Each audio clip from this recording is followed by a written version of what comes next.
Billionaires, the richest and most powerful people in the world. There are said to be only 1,400 of them, but who are they? Most are elusive figures, living their lives behind closed doors. So what does unlimited wealth do to the human mind? What do you do after you've got the fast cars, yachts, and the private jets? These are the entrepreneurs and visionaries that can change our world with their big dreams. All entrepreneurs enjoy dreaming and thinking what could be. People are shocked, they're afraid of being immortal. Are we still on track to land on the moon by 2015? We've gained intimate access to 3 of these extraordinary characters. Our aim, to understand what makes them tick, to understand what makes them special, and to understand how to be a billionaire.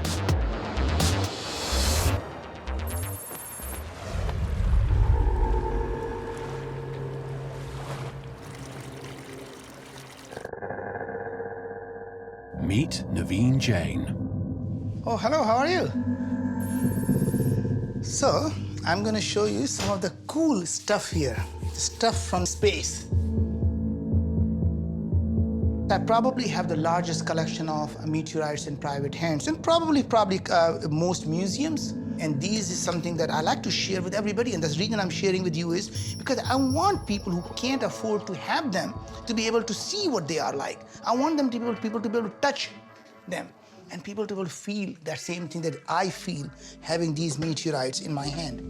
This is really nice beast from the moon. So imagine you're holding in your hand a piece of moon. I mean, that is just unbelievable. So people talk about, you know, honey, I'll take you to the moon. I brought the moon to you. I mean, imagine that. Like, this particular meteorite fell last year in California, and I was watching the TV, and I saw this woman holding this meteorite. And I contacted her, and I somehow convinced her that it's in much better hand with me than with her, because I think it could pay for her kids' college education, which is how I have it. Here's another meteorite that actually hit a woman minding her own business, and this thing from sky fell through the roof and hit her thigh. This meteorite would be less valuable, but for the fact that it actually hit a human being on Earth. And it's just really fascinating. Naveen has a seemingly never-ending collection of rocks from outer space. He said they were worth over $9 million, a drop in the ocean for a man with a personal wealth estimated at $2.2 billion. Look, a beautiful, burnt rock. But his fascination with space extends beyond his meteorite collection.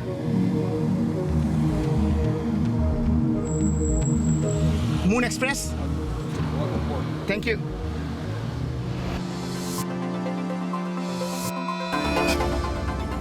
"32-year-old Russian billionaire Dmitry Itskov made his fortune through an online media empire. Now he's the story as he tries to drive forward one of the most audacious ideas imaginable. Thank you for your vision. Thank you so much. I don't think you're crazy. I read the articles. I don't think you're crazy. You know, I think you got a vision, right? I think we can help you achieve that vision. All right. Thanks, Dave.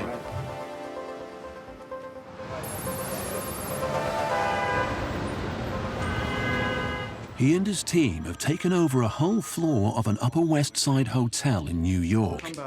Final preparations are taking place for his controversial Global Future 2045 Congress. The first meeting with Dmitry is a brief encounter on the street. So what's the point of the Congress? What are you trying to achieve? It's a natural process for any initiative to draw the attention of the media and to draw additional finances to the concrete project. So obviously those will be next natural steps to get additional money on board, to get media, to get more supported journalists on board. How is it funded? How? By myself. How much money have you put into this so far? $3 million by the moment. If I want the whole vision to move forward rapidly, I need somebody else, but with my personal resources, it will continue going on. Dmitry is caught up in a whirlwind of TV and press interviews. He's trying to convince the world that this project is more than a rich man's pipe dream. Tell us about the 2045 initiative. What are you seeking to accomplish here? What we're trying to accomplish is to create the foundation for the future evolution of human beings and to give people the chance for I would say, for the second life. Dmitry is happy to talk about the project, but he's more guarded when asked about himself. You haven't spoken a whole lot about your personal life, right? Something you prefer not to discuss? There's just nothing in my personal life. Nothing is going on there. What do you mean? From dawn to dusk, I'm just working and traveling, flying, meeting people. After a day of non-stop interviews and networking, Dmitry finally retires to his modest hotel room. Time to get to grips with his dream. So, Dmitry, where did the idea for the Avatar project come from? The real effect on my personality, which led me to the 2045 initiative, was about my spiritual crisis. When I was just 25, I understood that I just didn't need, that extra luxury that I could have. I just realized that the more I live, the more I just spend my time doing something which won't lead me to the satisfaction in the future. To be immortal, to have the option to live forever, to have the body which is not limited with all this biology, this is the real freedom. It's interesting, first of all, it's completely scientific. No esoterics, no mystics. It's scientific avatar. But in parallel, the whole motivation is spiritual. Dmitry has a detailed roadmap and even a political party to help drive through his dream. It's a 35-year plan for human evolution that starts with the development of human-like robots or avatars controlled remotely through brain-computer interface. This, he hopes, will develop to another stage with the full brain transplant, and he plans to eventually take us to a stage where uploading the human consciousness will be possible. The ultimate end goal is to exist as immortal holograms. But with science still unable to explain what consciousness actually is, his plan of downloading it to a machine is ambitious to say the least.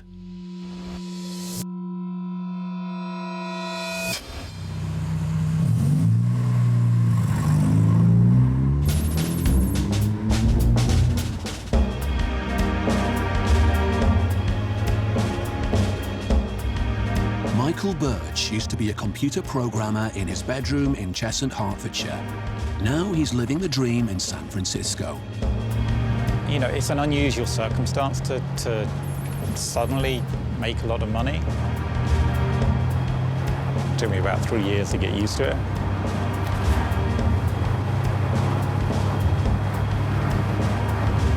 When you're not from that background, you're not brought up wealthy, and then you suddenly do have access to wealth.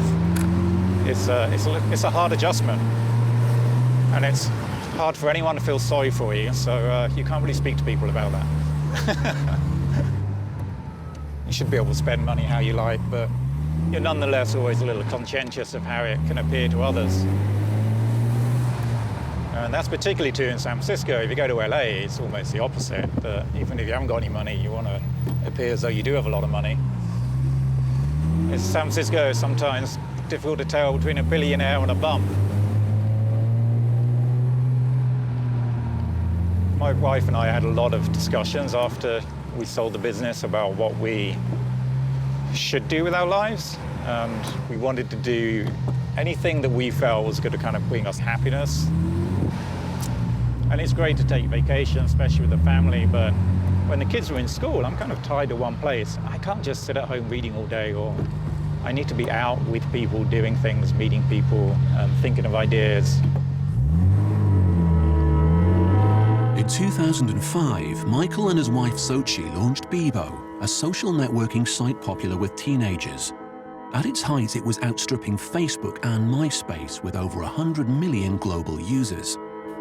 But on the 13th of March 2008, their lives changed forever. Internet giant AOL bought the site at the peak of the dot-com bubble for a staggering $850 million in cash. Michael, is it okay if Stephen shows the reporter around the battery today? Yeah, I think that's okay. Are you looking Miss Naughty today? Yes. It's hard to feel that you deserve to ever make a huge amount of money in some ways. I mean, I don't think it's entirely, there's always an element of luck, but I think we did work to get it. Yes. But you still feel a certain responsibility as to, like, we don't want to lose it or waste it. We left England 12 years ago now, and the one thing Michael said he missed most were the pubs. So this is what we did. We brought a pub into our home. We use this as kind of as an entertaining space for when we have friends over. We sometimes have pickled eggs and yards of ale just to make it feel really English. And then we got Guinness and London Pride on tap, which was the most important element of it. The pub, in a way, is kind of the original social network, so it was, in some ways, a logical follow-on. At least that's what we told ourselves from doing an online social network to doing a real-world one.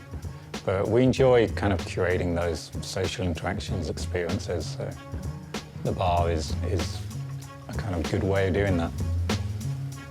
The most enjoyable period of the kind of Bebo experiences, if you like, was early on, when it was just a handful of people in an office coding away, building something that was growing quickly. It was really exciting. And then as it got bigger, it just stopped being as much fun. That's a good There we point. go. It's all right, isn't it? There's a future career ahead of me. I know. And then we hit problems where we were no longer growing. We were getting beaten by Facebook. So that was kind of a tough period, I think. And it became evident that it was time to sell. And I wouldn't say that was that enjoyable either. It was not the best year of my life by any means. I mean, Devon being born was an absolute highlight. Outside of that, it was... The money in itself didn't make us happy. And when we sold, we didn't have to work for AOL. So we effectively were unemployed the next day and had this big pile of cash. And that was kind of hard to come to terms with. It's like, then we had to really evaluate and say, what are we going to do with our lives at this point? Like, what's the next thing for us?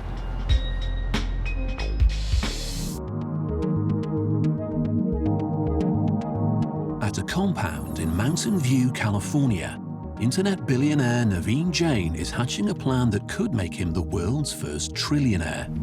Naveen, good to see you, my friend. Good. So Naveen, the team is working hard, as it usually is. Of course. Remember, on the left, we have our systems engineering team doing all the mechanical design of the lander. Yes. And on the right, we're doing all the avionics, so micro-miniaturizing all of the electronics that goes into landing, because you can't land without software. So we have our guidance, navigation, and control team working on all the software.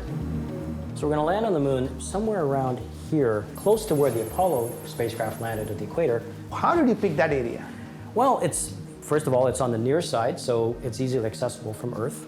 It's an area, the dark area are actually regions of lava plains, so they're not mountainous. Not so long ago, it was the Soviet and America's superpowers that were locked in a race to land on the moon. Now it's Bob and Naveen who are leading the competition to mine precious metals from its surface. Are we still on track to land on the moon by 2015? We're still on track, Naveen. Initially, we thought the mission was going to cost us about $100 million. Do you think we can bring the cost down to, say, $50 to $60 million now? Yeah, even less. Yeah, Even less? I think the first mission will be under 50, and subsequent missions may be under 40. When would we be able to tell your honey that I want to take you to the moon?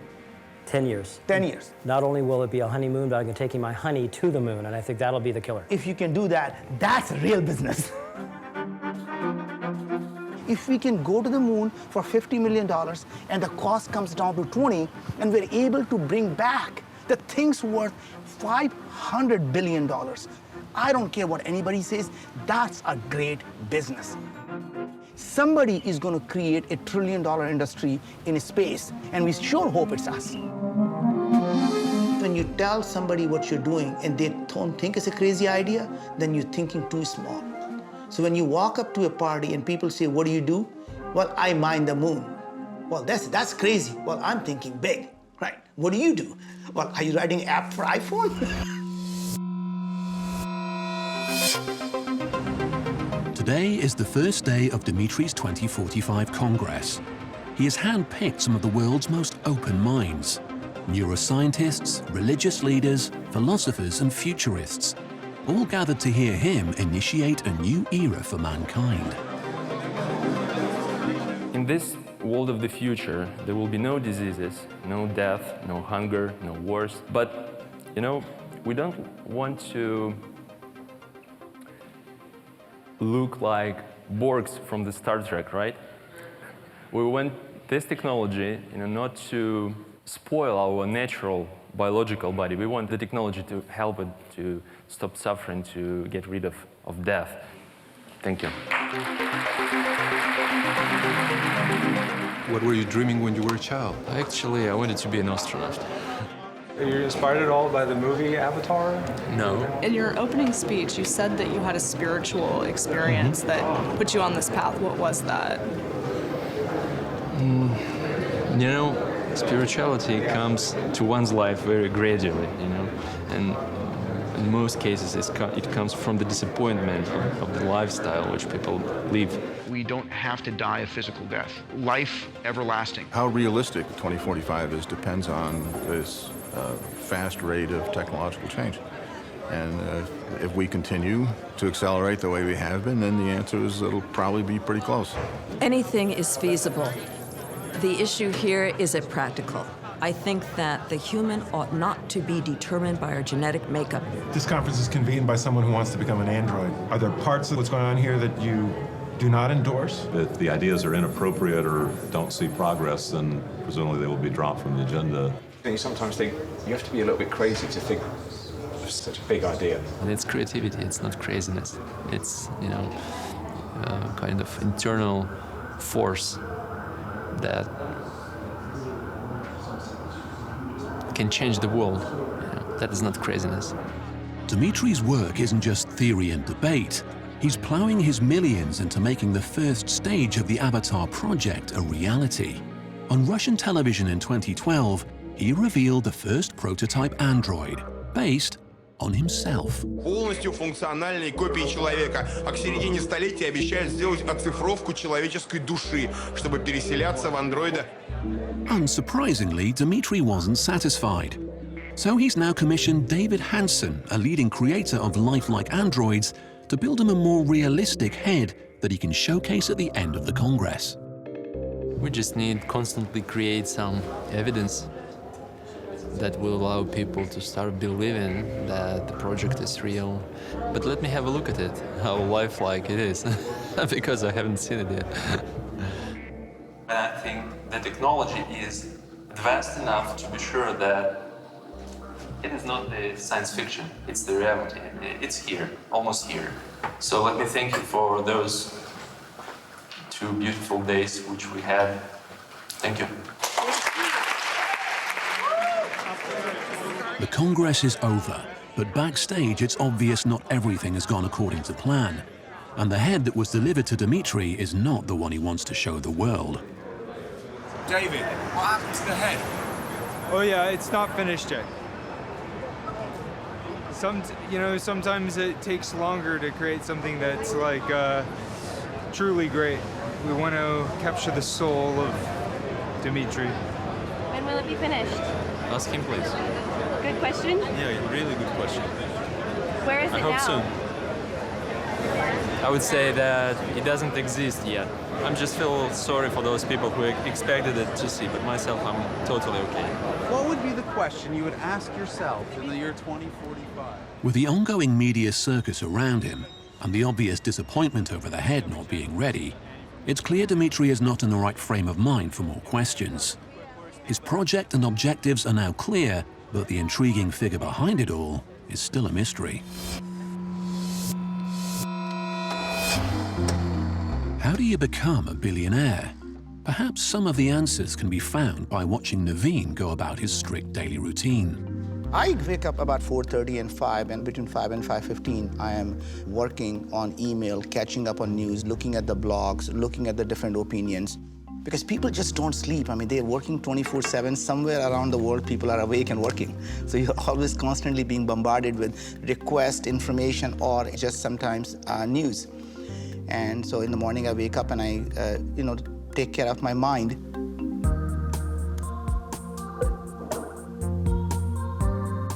then after that, I work out, and that's taking care of my body. And then I do meditate before I go to work, so that takes care of my soul. You know, business is like a war. You have to be completely prepared. And unless you have mind, body, and soul really all ready for it, you just can't fight that battle. I do work very, very long hours, and I realize there is really no substitute. I mean, it doesn't matter how smart you are, there is just no substitute for hard work.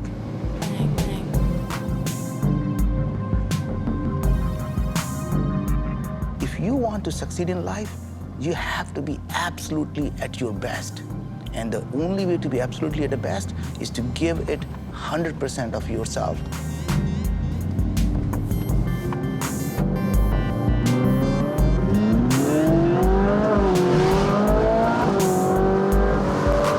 This is my commuter car, so I drive it every day to work. Most people buy a car and keep it in the garage. I drive them every day. A lot of people assume that entrepreneurs take chances. Is that true? Not true at all. In fact, entrepreneurs actually hate risk. Only play the game that you can win.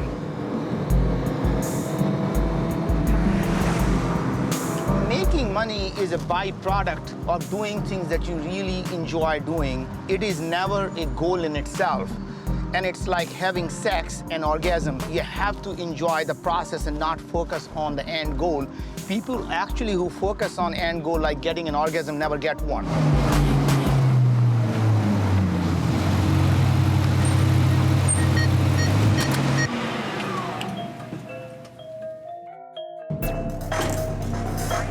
Following Naveen around on a typical working day, it's obvious that his big ideas attract other big ideas, and his interests stretch way beyond the information e-commerce world in which he's built his fortune. We're in the midst of building this. We're in the, part of it's being built right here in Seattle. Hopefully by the end of this year, it's all gonna get put together, and we're gonna flight test it. So how many people, two per? Yeah, it's pilot, astronaut, and you. Okay. We call it the right stuff experience. For Naveen, the billionaire formula is simple.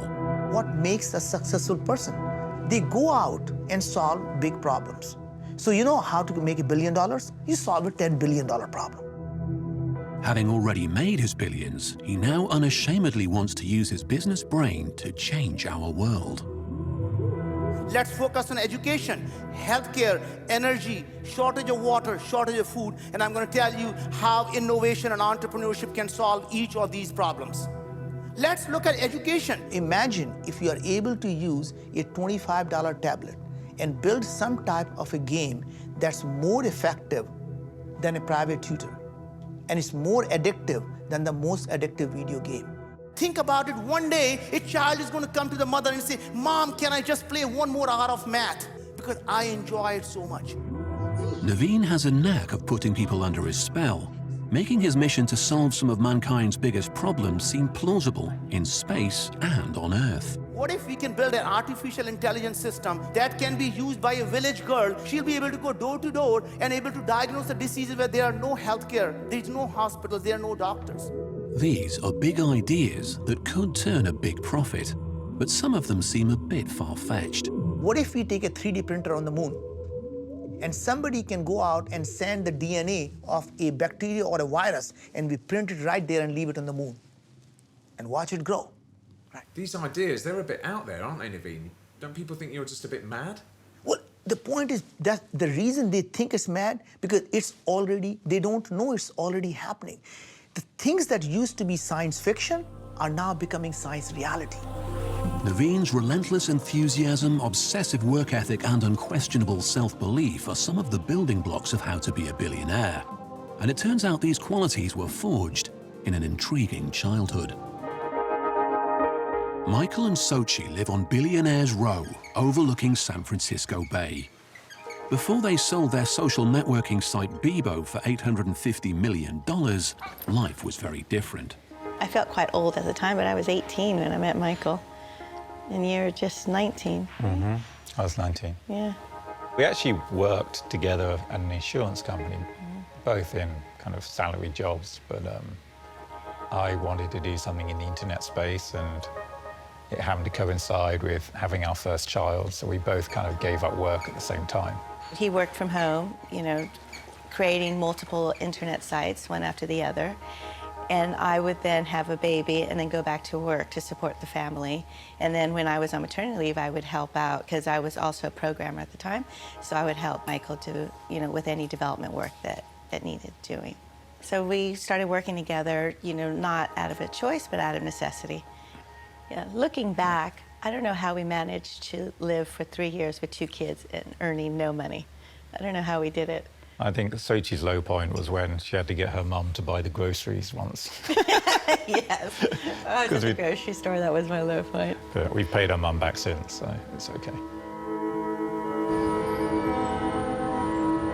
I always feel I need to be productive in some way.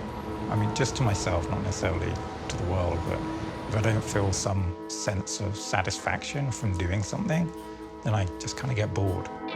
While Bebo lost millions of users under AOL, Michael didn't just sit back and enjoy the trappings of his wealth, as many of us might.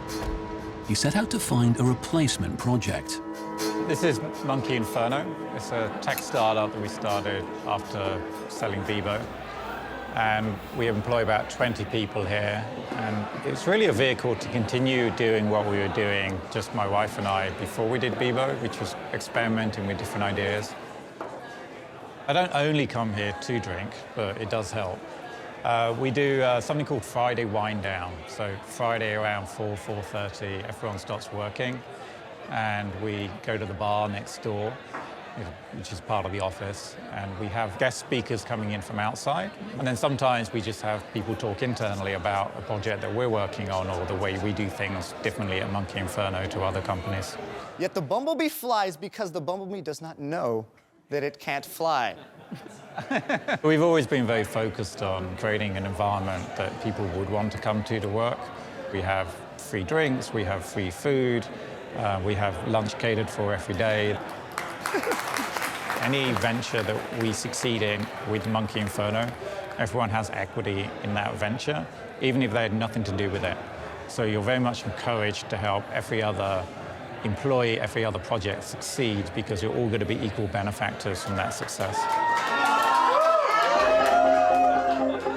Michael said that the main motivation wasn't to keep adding to his fortune, but that hasn't stopped him from investing in over 50 different companies, from tech to charities to real-world business.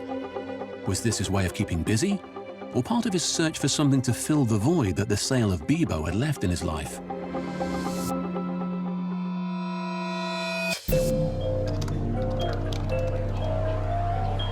Naveen is a father of 3 who runs 4 companies and has his own space program. How do his children live up to that? My oldest, when he was very young, one day he came to me and said, "You know what, Dad? I'm going to make more money than you ever did." I actually sat him down and I said, "You know, surprising you think of success in that way. Success is not about how much money you're going to have. Success is about how many lives you'll be able to improve. And if you really want to be more successful than I am, go out and improve more people's lives than I'm able to do in my lifetime. And that's what's going to make me proud of you." And he said, "Whatever, Dad." I was 6 years old when Dad started his first company. And at the age of 7, he was taking me on the road with him. And then when I got a little older, like 10, 11, he would start randomly throwing me on stage with him in the middle of a talk and be like, "Hey, like, why don't you come up and give your thoughts?" And you really had no choice but to get up there and say what you thought. So it was a really interesting way to learn by fire, right? When he's 16, he calls me and he said, "Dad, I've been meeting lots of my friends who are at MIT and Harvard and Princeton. What if I brought the great mentors that you had for me, helping these young kids? If I could do that around the world, I'll be able to improve more people's life than you did. Would that make you proud?" And I said, "Yes." And guess what? That's when he started Kairos Society. And today it's world's largest entrepreneurial society. America needs to reinvent our economy. We need to refocus our entire national efforts on young entrepreneurs. How can we be pioneers that move the world forward? Naveen seems to be nurturing his children on a predetermined path to success. His 16-year-old son Neil is the youngest student ever to attend the Singularity University in the Silicon Valley. Entrepreneurship is just kind of like a way of life, really. You can't turn it off. And his 19-year-old daughter, Priyanka, who is studying at Stanford University in California, is making her mark in the world of social philanthropy. I've spent 18 years of my life taking for granted everything that I have. A great family, parents, mentors, an education, good health. Things that millions and millions of girls around the world live without. My accomplishments in this world will never be measured by what I do. It will be actually measured by what our children are able to do.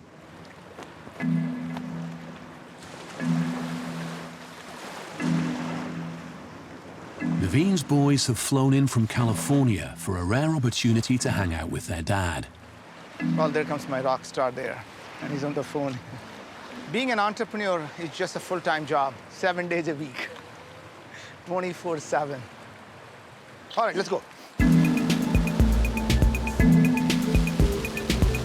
I love taking a speedboat out on a full throttle. Sometimes you just got to let the stress out.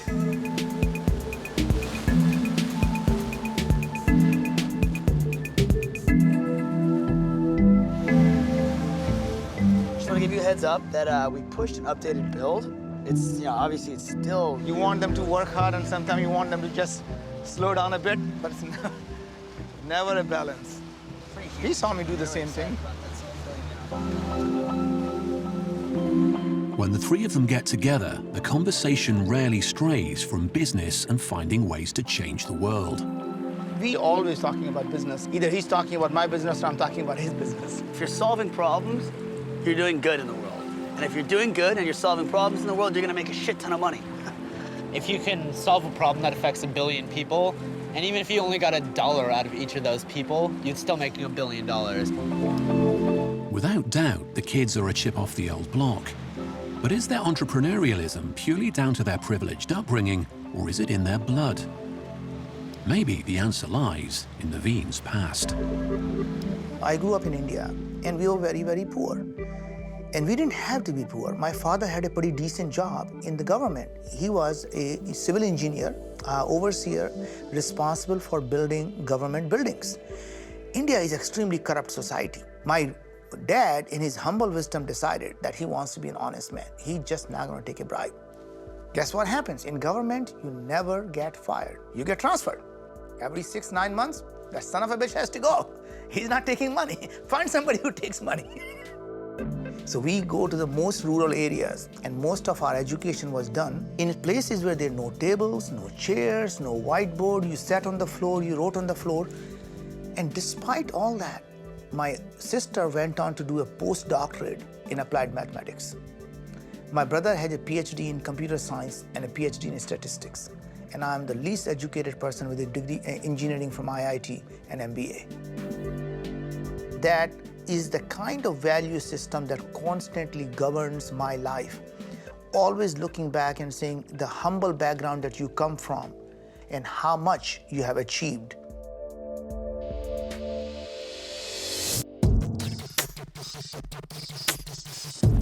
Michael Birch has his ambitions grounded in reality.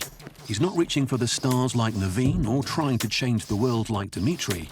Instead, he's spending tens of millions on a project that will make him the landlord of San Francisco's biggest social network. We'd kind of had enough of doing the internet stuff, and we wanted to do something which was more of a real-world business.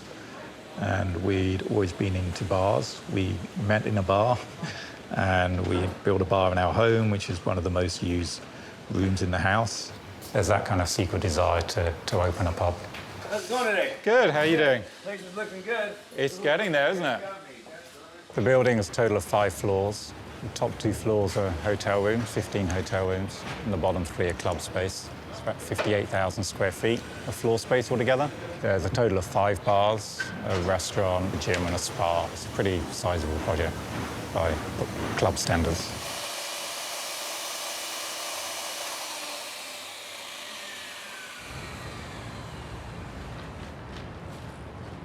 There's a couple of traits that help for an entrepreneur, and I think one is just being really stubborn, and the other is being really naive.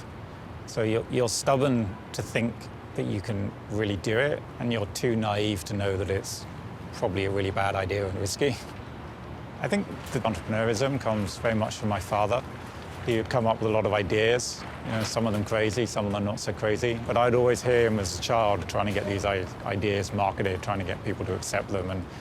And I wouldn't say I had a great deal of confidence as a child, so I was always amazed that he could do this, pick up the phone and just speak to someone. And I thought, I need to be able to do that when I'm older. And I think throughout college, my confidence grew a bit, and then after it continued to grow. And then I just sort of got to that point and forced myself in a position, in some respects, to do that.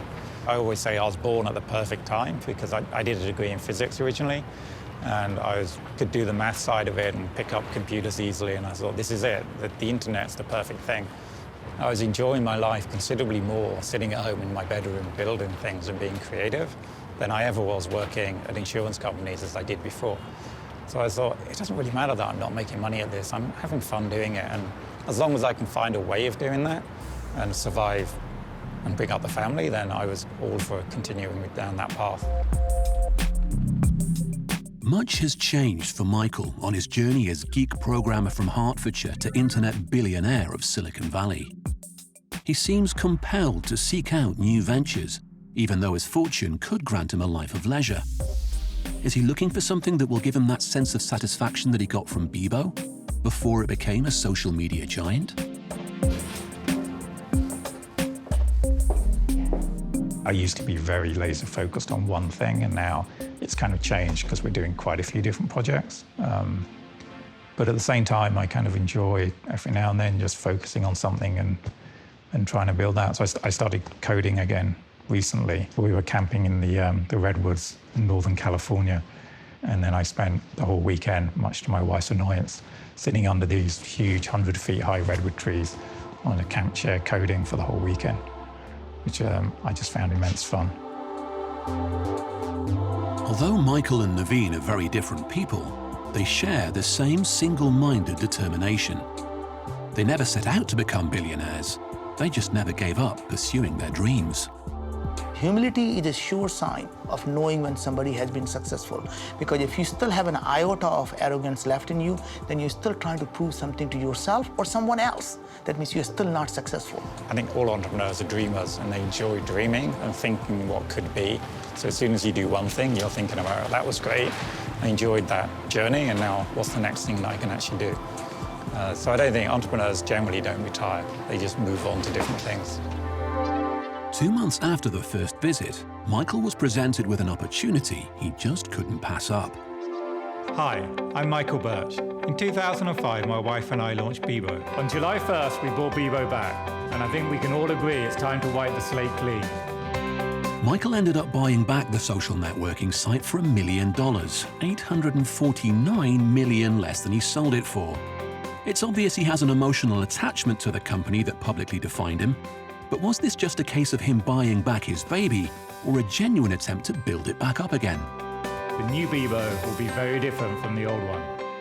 Bebo was something I didn't expect to come back into our lives. So when we sold it, I had no intent or wish to ever have control of it or develop it again. And then time passed by and we watched it kind of decline. And we just thought it would be actually fun at this point. The world had moved on a lot, social media had moved on. So the challenge was, can you reinvent a social media site? Can you reinvent a website, in fact? Like most brands or all brands that you can think of that have died out have not come back. We knew the opportunity was available. We knew we wouldn't have to pay a great deal of money for it. And it just seemed that if anyone else brought it, they were just going to use it as a kind of mailing list to promote whatever business they're running at the time. And we thought that's kind of a shame for it to end its life in that way. Will it work? Who knows? But one thing's for certain, it'll be fun trying.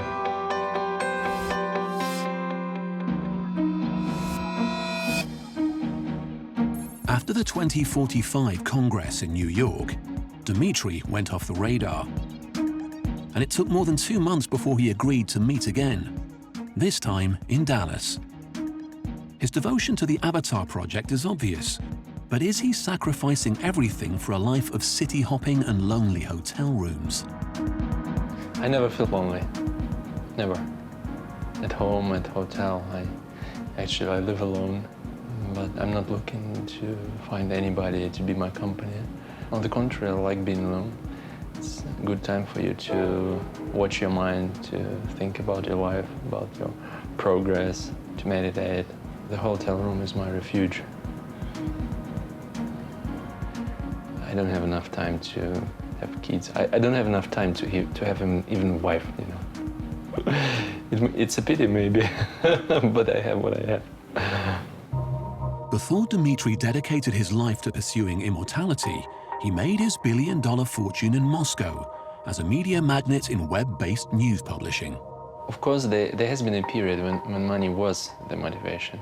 I just realized that I couldn't earn everything. And I decided to stop for some time just to explore different opportunities. Because you can spend all your life doing more and more, and what will you have? I realized that I will come to the dead end, you know. The game will be over.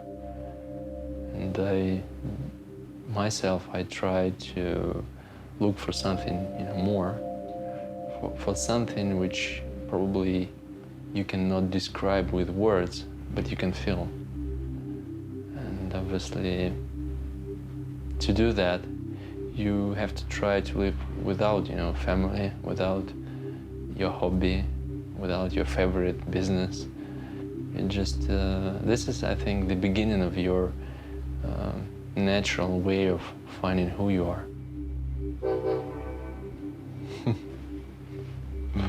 He said hello. You know, immortal life itself is not a goal.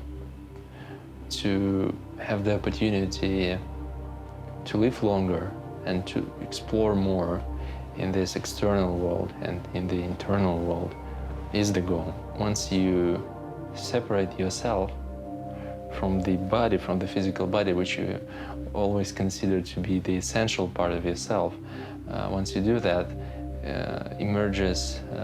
here emerges the question who you are. And that has been the most important question in my life. Dmitry is in Dallas to spend a few days with robotic designer David Hansen in a renewed attempt to create an avatar head he'll be proud to show the world. It's a bit weird, is it, looking at yourself after all this time? No. No? It's not. This is the first time that I've done live drawing of my subject for my robot. Generally, I've done the robot portraits of people who are passed away, like Albert Einstein and Philip K. Dick. The idea of the Avatar project is to create the alternative for the human body, and the head is just the first step. It's to show that the essence of myself can be in that robot as well. And when it comes to the head, I mean, what was the reason for sort of using your own image? You know, it's easy to experiment with yourself always. So obviously I have to be everywhere to represent the idea of the avatar and the idea of future human evolution. So I think it's more pictures to have someone with you which is like you, completely like you. Dmitry's ultimate goal is to live life as a hologram. But until then, he has a much more practical application for the current technology he revealed is out there. Look. If we take something like this for the disabled patients, imagine the quadriplegic person controlling the human-like robot. I think this will add some sense to the idea of migrating to different bodies in the future.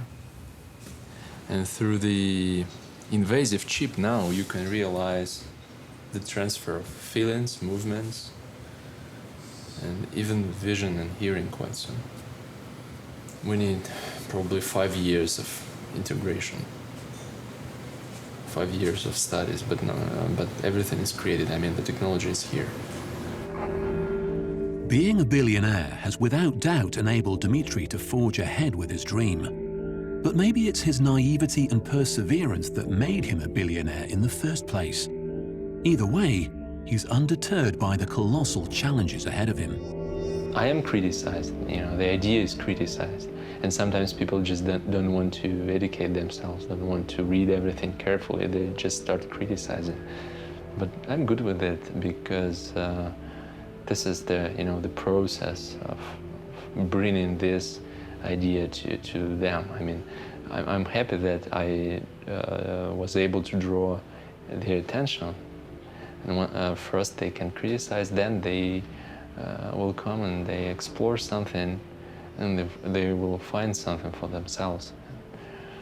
Probably for some of those critics, I will be able to deliver, avatars, which will help them, and they will say, "Thank you, I was wrong." You might think that billionaires are defined by their wealth, but they would argue wealth is a byproduct of big ideas. They're interested in fulfilling their dreams, and the crazier the dream, the better.